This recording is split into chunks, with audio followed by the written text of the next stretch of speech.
talk for a minute, the anatomy of a conversation. And when we talk about the elevator pitch, I think about there are really two different kinds of conversations you can get started.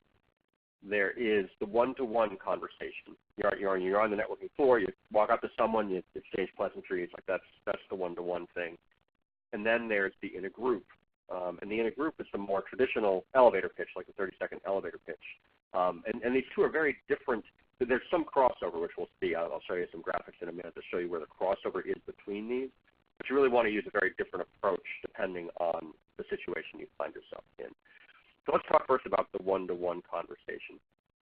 And those of you, so it's on the left here. There are kind of three questions that form the basis of how this goes. And the example I'm using here today is what I use for my elevator pitch. But if you want to talk about how it would work with yours as well, just pipe in and let me know.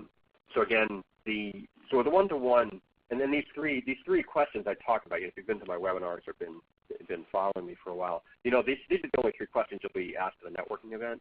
And there's actually an order to them. Like what you're looking to do is get to the third question. That's where the really interesting stuff is.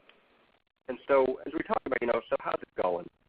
Like, awesome, I just helped a solopreneur attract new business without cold calling.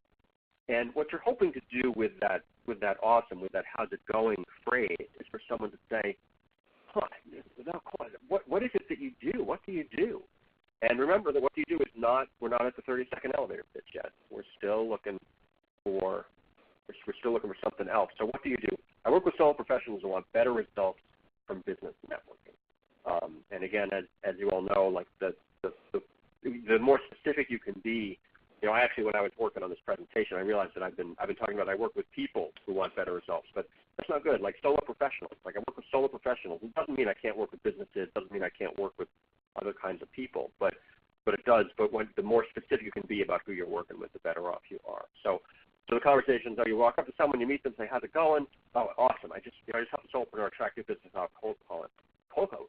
No cold. What is it that you do? Well, I work with solo professionals who want better results from business networking. Oh, business networking. Yes. So how do you do that? Like, what is business networking? And that's where you launch into your client success story. A solopreneur approached me at a networking event because, and then that's where those of you who have worked on kind of the two-sentence thing, this is where your two-sentence success story fits in when you're doing the one-to-one conversation. So again, it's the how's it going, what do you do, and how do you do that? And again, the mistake people make when they're networking one-to-one is they try to launch into the success story. They try to launch into their full pitch before they've gotten permission. And remember, again, that a lot of people say, how's it going? You'll say, awesome, I just helped solopreneur attract new business without cold calling. They'll kind of nod their head, they'll let her interesting, and it just kind of dies on the vine. And that's fine, right? It doesn't, if you got like 40 people in the room, if you start conversations with 2, 3, 4 of them, that's a good night, right? I mean, you're not expecting to connect with everyone.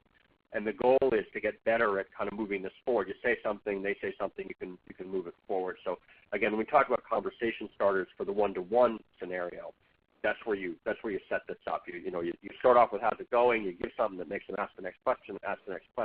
You get them asking the questions in a way that they end up giving you permission to tell them exactly what it is you do in a way that helps them bring more things to you. So again, I'm going through this kind of quickly, but if you have any questions, just feel free to say something or shoot me a chat. So that's the one-to-one. Again, this is the model that I use for starting a conversation when you're one-on-one. So let's look at in a group. And so if you're in